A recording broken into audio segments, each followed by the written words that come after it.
નમસ્કાર વિદ્યાર્થી મિત્રો, અમૃતસરના ક્લાસમાં ફરી એકવાર તમારું સ્વાગત છે. આપણે ધોરણ 11માં યુનિટ 1 રસાયણ વિજ્ઞાનની પાયાની કેટલીક સંકલ્પનાઓનો અભ્યાસ કરતા હતા, જેમાં લેક્ચર નંબર 9માં આપણે તત્વયોગમિતીય ગણતરીઓ વિશેની ચર્ચા કરી છે. આજે તેથી આગળ વધીશું લેક્ચર 10માં કે ભાઈ તત્વયોગમિતીય ગણતરીને આધારે કેટલાક એક્ઝામ્પલ જોઈશું. સાથે સાથે લિમિટિંગ રિએજન એટલે કે સીમિત પ્રક્રિયક શું છે તેના વિશે પણ ચર્ચા કરીશું. તો આપણી બુક્સમાં કોયડો નંબર 1.4 જોઈશું બેટા. કોયડો 1.4 કોયડા નંબર 1.4 ની ચર્ચા કરીશું. આપણને કીધું છે કે દહનની પ્રક્રિયાને અંતે 22 ગ્રામ CO2 ઉત્પન્ન કરવા, દહનની પ્રક્રિયાને અંતે 22 ગ્રામ CO2 ઉત્પન્ન કરવા માટે કેટલા મોલ મિથેનની જરૂર પડશે? CO2 ઉત્પન્ન કરવા માટે કેટલા ગ્રામ મિથેનની જરૂર પડશે? હવે એક વસ્તુ બેટા સમજી લઈશું. આવું જ્યારે ફક્ત લખાણથી આપેલું હોય ત્યારે આપણને તે પ્રક્રિયાના સમીકરણની ખબર હોવી જોઈએ. મીન્સ મિથેનનું દહન, મિત્રો CH4 એટલે મિથેન અને એનું દહન એટલે ઓક્સિજનની હાજરીમાં થાય ત્યારે આપણને CO2 અને H2O મળે. બીજું, હવે આપણે પ્રક્રિયા સમીકરણને સંતુલિત કરવું પડે.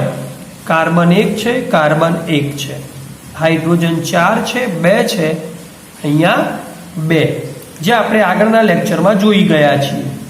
ઓક્સિજન 2 અને 2 4 છે, 2 છે, તો અહીંયા હું 2 વડે મલ્ટીપ્લિકેશન કરીશ, 4 ઓક્સિજન. હવે તમને બરાબર ધ્યાન આપજો, અહીંયા CO2 એ ગ્રામમાં આપ્યો છે, દળ પ્રમાણમાં.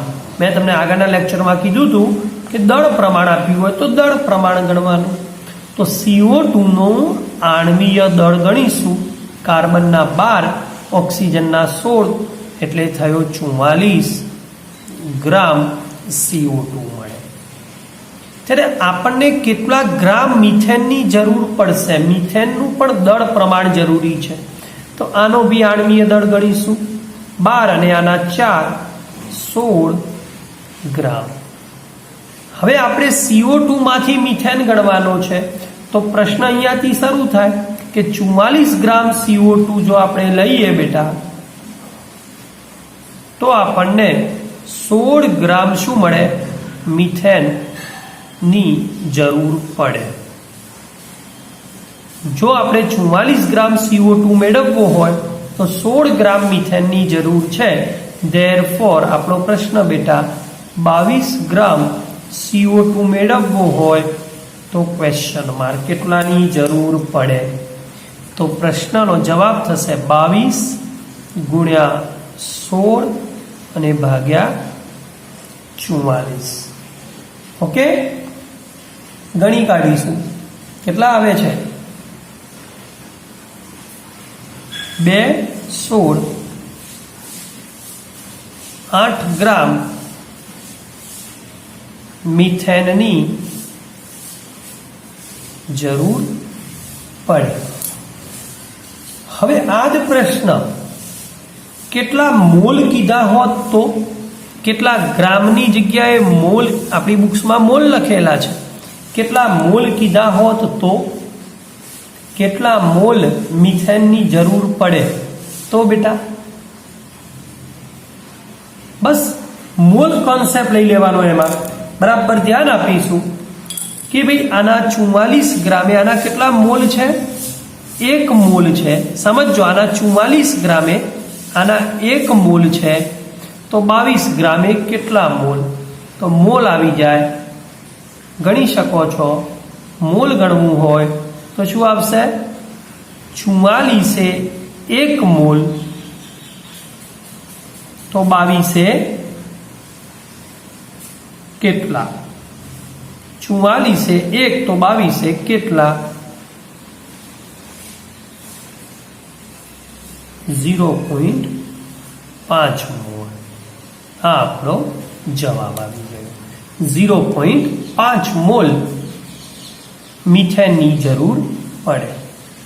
ગ્રામ માગ્યું હોય, મોલ માગ્યું હોય, કોઈ બી અણુની સંખ્યા માગી હોય તો બી આપણે ગણી શકીએ। ચલો મોલની જગ્યાએ એમ કીધું છે કે કેટલા મિથેનના અણુની સંખ્યા ગણવાની કીધી છે। કેટલા મિથેનના અણુની જરૂર પડે? મિથેનના અણુ તો સમજી શકીશું બેટા કે અહીંયા 1 મોલ છે એટલે 6.022 ગુણ્યા 10 ની 23 તો 44 6.022 ગુણ્યા 10 ની 23 તો 22 કેટલા? 0.5 આવ્યા। તો અણુની સંખ્યા કીધી હોત તો 0.5 વડે મલ્ટીપ્લિકેશન કરી દો। 6.022 ગુણ્યા 10 ની 23 2 વડે મીન્સ ભાગી નાખો એટલે 3.011 ગુણ્યા 10 ની 23 ઘાતની જરૂર પડે આપણને। તમને જેવો પ્રશ્ન માંગ્યો હોય એ રીતે તમે એનો જવાબ આપી શકો છો।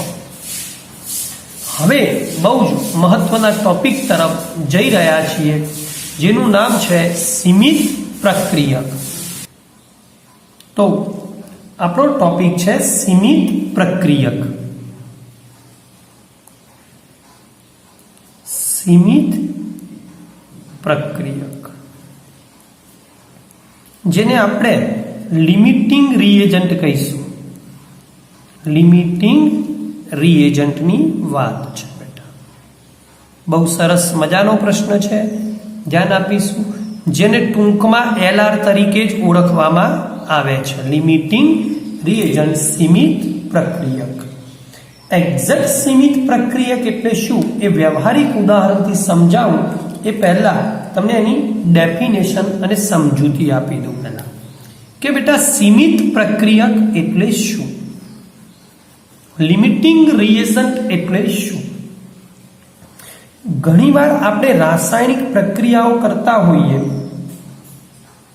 અને એવી રાસાયણિક પ્રક્રિયાઓમાં સમતોલિત, જો પહેલા ઘણીવાર રાસાયણિક પ્રક્રિયામાં હાજર જે પ્રક્રિયકોનો જથ્થો છે ને, પ્રક્રિયકોનો જથ્થો એ સંતુલિત રાસાયણિક પ્રક્રિયાના, સમતોલિત કરી દેવાની બેટા, સમતોલિત રાસાયણિક પ્રક્રિયાના ગણતરી કરેલા જથ્થા કરતા, સમતોલિત કરી એમાં ગણતરી કરવાનું કે કેટલા જથ્થાની જરૂરિયાત છે, ગણતરી કરેલા જથ્થા કરતા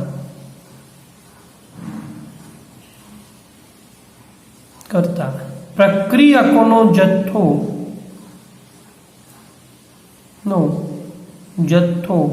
કાં વધારે હોય કોઈ પ્રક્રિયકનો અથવા કોઈ ઓછો હોય છે। કેટલાક પ્રક્રિયકો વધારે હોય છે જ્યારે કેટલાક પ્રક્રિયકોના જથ્થો ગણતરીથી સમતોલિત રાસાયણિક સમીકરણમાં જેટલી જરૂરિયાત છે એના કરતા કેટલાકનો જથ્થો ઓછો હોય છે અને કેટલાકનો જથ્થો વધારે હોય છે। તો શું થશે કે પ્રક્રિયા દરમિયાન મિત્રો શું બનશે, જે પ્રક્રિયકનો જથ્થો ઓછો હોય, મીન્સ સીમિત હોય, જેનો જથ્થો ઓછો અથવા સીમિત છે તે શું થશે? સંપૂર્ણ વપરાઈ જાય છે. તે કેટલાક સમય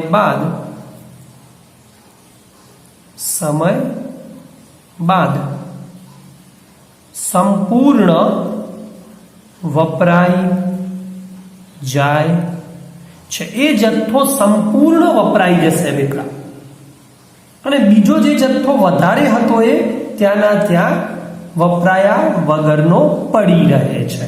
સમજો મારી વાતને. જે સીમિત હતો, જેનું પ્રમાણ ઓછું હતું, તેનો જથ્થો સંપૂર્ણ વપરાઈ ગયો. માટે જેનું પ્રમાણ ઓછું હતું ને તેને શું કહેવાય?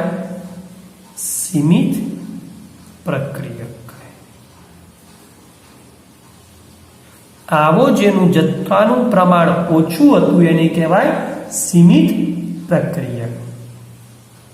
હવે બીજી વાત કે કોઈ પણ નિપજનો આધાર અથવા નિપજના ઉત્પાદનનો આધાર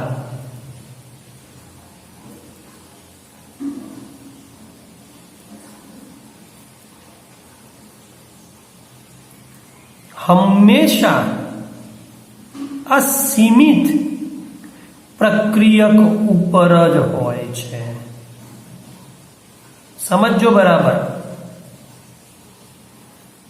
નિપજ કોઈ બી મેળવ્યું હોય તેનો આધાર હંમેશા સીમિત જે પ્રક્રિયક વાપર્યો એના ઉપર જ તેનો આધાર રહેલો હોય છે. હવે સીમિત પ્રક્રિયક શું છે, કેવી રીતે છે, એક વ્યવહારિક ઉદાહરણથી અને એક રાસાયણિક પ્રક્રિયાના સમીકરણના ઉદાહરણથી સમજીએ. ચલો મિત્રો, અહીંયા ધ્યાન આપીશું. દાખલા તરીકે હું એક નાનું ઉદાહરણ લઉં છું. કોઈ એક સ્કૂલમાં ધોરણ 11 સાયન્સનો ક્લાસ છે. સમજો બેટા. જેની અંદર કુલ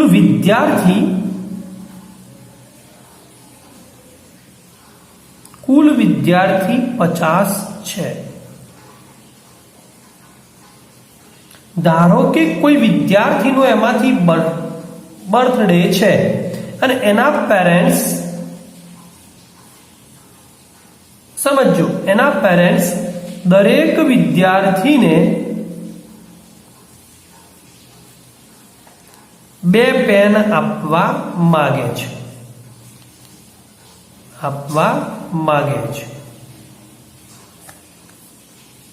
તો આપણા સંતુલિત સમીકરણ પ્રમાણે 50 વિદ્યાર્થી છે, દરેકને 2 પેનની જરૂરિયાત છે, તો કુલ પેન કેટલી જોશે? 100 પેનની જરૂર પડશે. સમજો બરાબર. 100 પેનની જરૂર પડે. પણ ધારો કે પેરેન્ટ્સ, સમજો અહીંયા લખું છું, પ્લસ સ્ટુડન્ટ, તો દરેક પાસે 2 પેન આવે છે. પેરેન્ટ્સ પેન લાવ્યા છે 90, તો શું થશે? અને વિદ્યાર્થી છે આપણા 50, દરેકને 2 પેન આપવી છે. પેરેન્ટ્સ પેન લાવ્યા છે 90, વિદ્યાર્થી છે 50. તો આ બેમાં લિમિટિંગ રિએજન્ટ મીન્સ સીમિત પ્રક્રિયક કોણ થયો? વિચારો. જરૂર હતી 100 પેનની.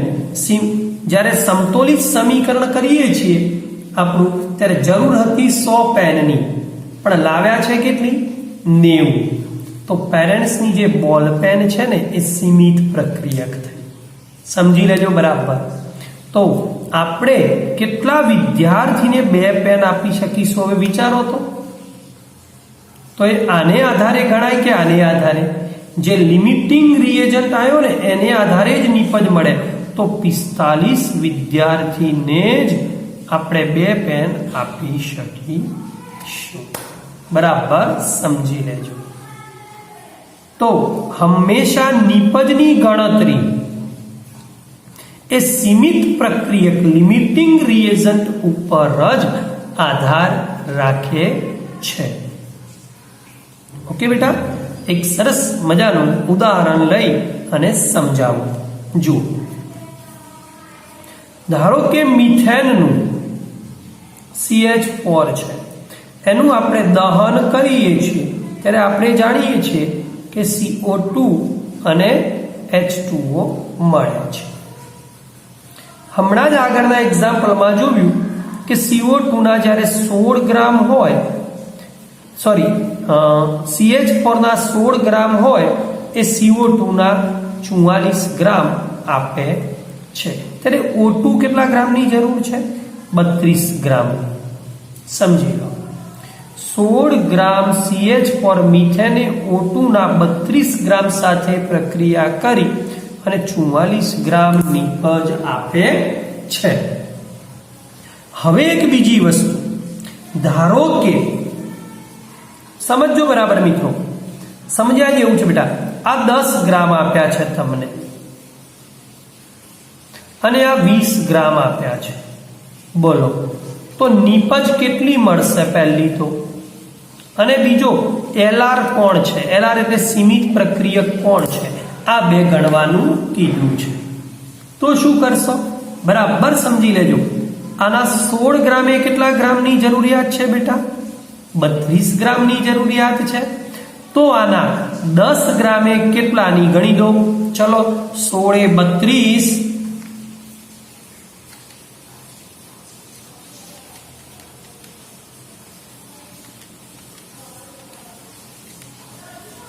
20 ની જ જરૂરિયાત છે.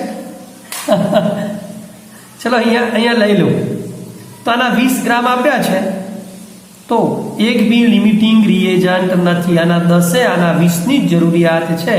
તો ચલો હવે આ નીપજ કેટલી મળશે એમ કીધું છે, તો નો લિમિટિંગ રિએજન્ટ.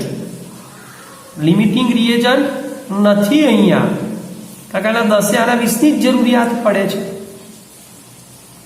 હવે નીપજ કેટલી? તો 16 એ 44 ગ્રામ, તો 10 એ કેટલી ગણી કાઢીશું. નીપજ ઇઝ ઇક્વલ ટુ 10 ગુણ્યા 44 અને ભાગ્યા 16 કરીશું બેટા. ચલો, શું આવશે? 44 ગુણ્યા 10 ભાગ્યા 16,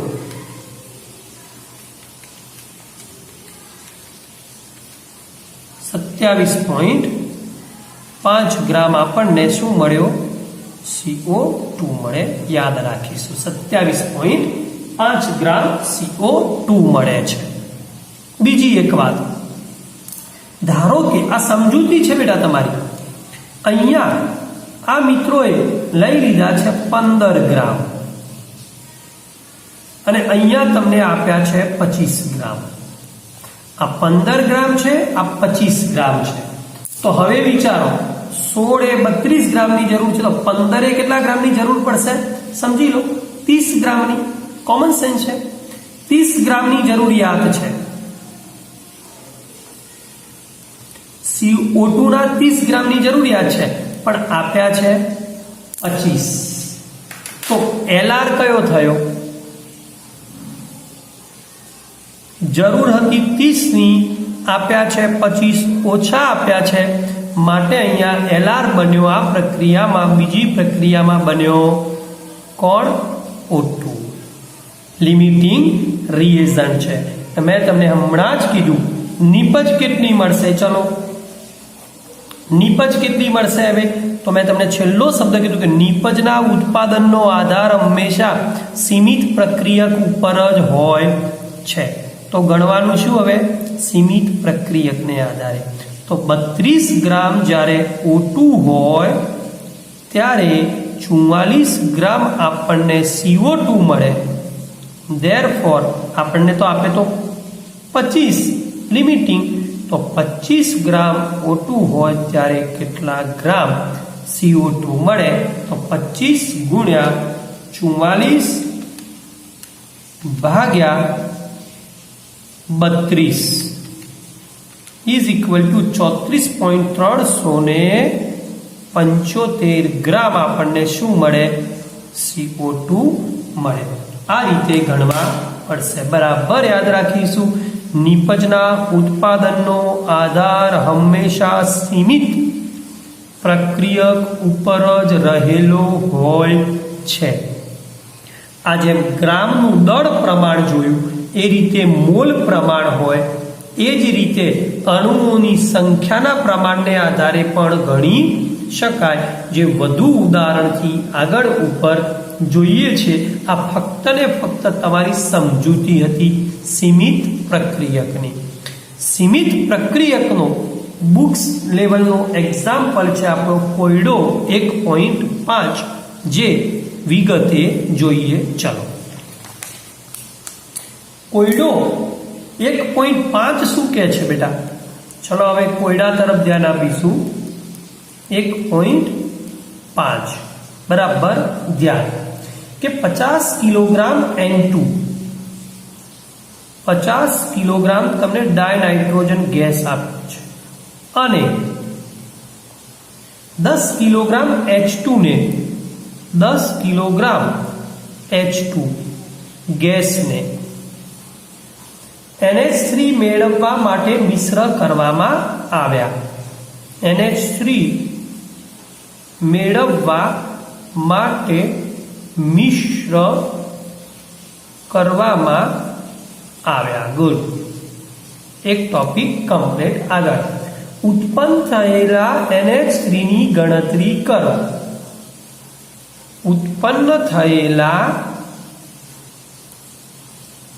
NH3 ની ગણતરી કરો। ચલો, ઓકે બેટા। બીજી વાત કીધી છે કે આ પરિસ્થિતિમાં NH3 ના ઉત્પાદનમાં સીમિત પ્રક્રિયકને ઓળખી બતાવો। સીમિત પ્રક્રિયક ઓળખો, કયો છે? ચલો, સરસ મજાની વાત કરી છે કે 50 કિલોગ્રામ ડાયનાઇટ્રોજન સાથે 10 કિલોગ્રામ ડાયહાઇડ્રોજનને NH3 મેળવવા માટે મિશ્ર કરવામાં આવ્યા। તો પહેલો ગણીશું સીમિત પ્રક્રિયક। એક વસ્તુ સમજી લેજો, મેં તમને પહેલા પણ કીધી, ફરીવાર કહું છું, હજુ પણ કહું છું કે પહેલું સમતોલિત રાસાયણિક સમીકરણ જરૂરી છે। તો પહેલું સમીકરણ ડાયનાઇટ્રોજન પ્લસ ડાયહાઇડ્રોજન પ્રક્રિયા કરે છે ને એમોનિયા આપે છે। Every are in gaseous phase, વાયુ અવસ્થામાં છે। સમીકરણને સંતુલિત N2 છે, અહીંયા N1 છે, મારે 2 વડે મલ્ટીપ્લિકેશન કરવા પડે। 3 દુ 6 થયા બેટા, અહીંયા મારી પાસે 2 છે, અહીંયા 3 વડે કરવા પડે। ચાલો, એક વસ્તુ ક્લિયર। સમતોલિત રાસાયણિક સમીકરણ કમ્પ્લીટ। સમતોલિત રાસાયણિક સમીકરણ। હવે આપણને અહીંયા 50 કિલોગ્રામ N2 અને 10 કિલોગ્રામ H2 તો દળ પ્રમાણને આધારે ગણતરી કરવાની કીધી છે। દળ, તો ચલો N2 નું દળ ગણીશું બેટા। આપણે જાણીએ 14 એટલે 14 દુ 28 ગ્રામ જો N2 હોય ત્યારે 3 દુ 6 ગ્રામ, કારણ કે હાઇડ્રોજનનો પરમાણુય દળ 1 છે એટલે 6 ગ્રામ H2 ની જરૂર પડે। ત્યારે NH3 કેટલા મળે? N ના 14, હાઇડ્રોજનના 3 17, 17 દુ 34 ગ્રામ આપણને એમોનિયા મળે, આણ્વીય દળ જેટલું મળે છે। હવે આપણને સરસ વાત કરી છે બેટા કે 50 કિલોગ્રામ N2 લો, તમે 50 કિલોગ્રામ N2 લીધો તો સીધી ગણતરી બેટા, 50 કિલોગ્રામ N2 એ પહેલા H2 કેટલી જરૂરિયાત પડે ગણી દઈશું। ચલો, 28 એ 6 ગ્રામ તો 50 એ કેટલા? તમને એમ થાય કે આ ગ્રામ ગ્રામ છે ને કિલોગ્રામ, ચાલે, વાંધો નહીં, કારણ કે આ બી કિલોગ્રામમાં લઈ લઈશું એટલે બે સરખા એકમો કમ્પ્લીટ। તો 50 ગુણ્યા 6 ભાગ્યા 28, આપણો જવાબ આવે છે 10.714। જરૂર કેટલાની છે? 10.714 કિલોગ્રામ ની જરૂરિયાત છે। આટલાની જરૂરિયાત છે, 10.714 કિલોગ્રામ H2 ની જરૂરિયાત છે। હવે આપેલો છે કેટલો બેટા, પરંતુ આપેલ દળ એ લખી દઈએ H2 કેટલો આપ્યો છે 10 કિલોગ્રામ આપેલ હોવાથી હવે વિચારો સીમિત પ્રક્રિયક કયો થયો બેટા, જરૂર હતી 10.714 ની આપ્યો છે 10 એટલે ઓછો છે માટે H2 એ LR = આપણો થયો H2. બોલો સીમિત પ્રક્રિયક છે H2. એક વસ્તુ કમ્પ્લીટ. બીજી વસ્તુ કેટલા ગ્રામ એમોનિયા મળશે, તો ફરીવાર મેં તમને કીધું છે એ જ રીતે સીમિત પ્રક્રિયકને આધારે જ હંમેશા નિપજોનો જથ્થો નક્કી થાય. તો અહીંયા 6 ગ્રામ જો તમે હાઇડ્રોજન ડાયહાઇડ્રોજન લેશો તો 34 ગ્રામ આપણને એમોનિયા મળે છે અથવા ઉત્પન્ન કરે છે. ધેરફોર આપણને કેટલો આપ્યો છે 10 કિલોગ્રામ, હાઇડ્રોજને કેટલા 10 એ કેટલા, આ નહીં લેવાના, આ તો જરૂરિયાત હતી તમને આપેલા છે લેવાના, યાદ રાખજો બરાબર. તો 10 કિલોગ્રામ H2 એ કેટલા, તો ગણીશું 10 ગુણ્યા 34 ભાગ્યા 6 બેટા, જવાબ આવ્યો 56.66 અથવા 67, એપ્રોક્સિમેટલી 7 કરી દીધા મેં કિલોગ્રામ શું ઉત્પન્ન થાય NH3 ઉત્પન્ન થાય. બોલો એકદમ ક્લિયર, 56.67 કિલોગ્રામ NH3 આપણો ઉત્પન્ન થાય. એક બીજો પ્રશ્ન એક્સ્ટ્રા કરવો હોય તો બેટા, આ પ્રક્રિયા દરમિયાન કયા કયા ઘટકો બાકી રહેશે એવું લખ્યું હોત તો, અથવા કયા કયા ઘટકો મળશે, તો આ તો મળે જ, સમજી લેજો બરાબર, આ તો મળે જ બેટા, પરંતુ આ લિમિટિંગ રિએજન્ટ હતો. જોજો સમજો આ પ્રશ્નને, હવે આ લિમિટિંગ રિએજન્ટ હતો મીન્સ આ વધારે પ્રમાણ હતું, આનું આ સીમિત હતું, ઓછું હતું, આ વધારે હતું, તો કંઈ 50 કિલો થોડો વપરાયો હશે, કંઈક નાઇટ્રોજન ગેસ પણ અંદર બાકી રહ્યો હશે, એ ગણવો પડે. કેવી રીતે આ એક્સ્ટ્રા સમજાવું છું. તો 6 ગ્રામ જ્યારે ડાયહાઇડ્રોજન હોય ત્યારે 28 ગ્રામની જરૂરિયાત છે, ત્યારે 10 કિલોગ્રામે કેટલો વપરાયો એ ગણવો પડે. ચલો તો ભાઈ 6 ગ્રામ ડાયહાઇડ્રોજન માટે 28 ગ્રામ ડાયનાઇટ્રોજનની જરૂરિયાત છે, તો આપણે તો 10 જ ગણવો પડે ને, કારણ કે 10 જ વાપર્યા ને. 10 કિલોગ્રામ ડાયહાઇડ્રોજને કેટલા કિલોગ્રામ ડાયનાઇટ્રોજન બાકી રહે. ચલો જરૂરિયાત પડે, પહેલા જરૂરિયાત ગણીએ બેટા, તો 10 ગુણ્યા 28 ભાગ્યા 6 એટલે જવાબ આવે છે આપણો 46.66 એટલે 46.67 કિલોગ્રામ ડાયનાઇટ્રોજનની જરૂરિયાત છે. તો બાકી કેટલો વધ્યો બેટા, એ તો પડી રહેવાનો ને મિશ્રણમાં, તો બાકી N2 ગેસ તો 50 માઇનસ 46.67 કરીશું, જવાબ આવે છે આપણો 3.33 કિલોગ્રામ શું બાકી રહે, ડાયનાઇટ્રોજન પ્રક્રિયા કર્યા સિવાયનો રહે. આ એક્સ્ટ્રા છે, સમજી લેજો. આટલો ડાયનાઇટ્રોજન પાત્રમાં પડ્યો હોય બેટા, આવું બી માગી શકે. બરાબર શાંતિથી સમજી વિચારી એક્ઝામ્પલ જોઈ લે.